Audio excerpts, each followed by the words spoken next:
Hello, and welcome back to Meadful Mondays.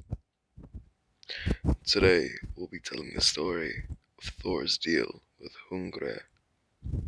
Hungrer was the mightiest of all the giants, spirits of darkness, winter, night, and the grave, who were most often the enemies of the gods. One day, Hrungnir was paid a visit in Jotunheim, the homeland of the giants, by Odin himself. Hrungnir didn't recognize the god at first, and instead wondered aloud who this stranger might be, and whose horse could ride through the air and the water as he had seen the horse do at the god's approach. Odin bet his head that his horse, none other than the eight-legged steed Sleipnir, could outrun any horse in Jotunheim. Hrungnir was insulted by this provocation, and straightway accepted and bet and mounted his own horse, Gulfirx. The two raced through mud and streams, over steep, sharp rocks and hills, and between the trees and thick woodlands. Before the giant realized it, he had passed through the gates of Asgard, the home of the gods. And of course, he still hadn't caught up with Odin and Sleipnir.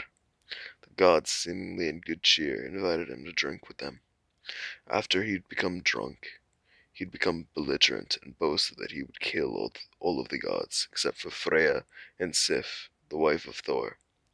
Those two lovely goddesses he would carry back to Jotunheim with him. Freya alone was stout of heart enough to continue filling his horn. Next he bellowed that he would drink every last drop of the god's ale. The gods soon grew tired of his anger, and sent for Thor, who had been elsewhere fighting other giants. When Thor arrived, he discovered the situation. He lifted his hammer and prepared to slay Hrungnir where he stand. And yet, the giant accused Thor of cowardice for intending to kill someone who was himself unarmed. Your name would be held in far higher honor, the giant declared, if you will accept my challenge to a duel. Never one to lose an opportunity to gain renown and prove his abilities, Thor accepted. Next week we'll be continuing this story.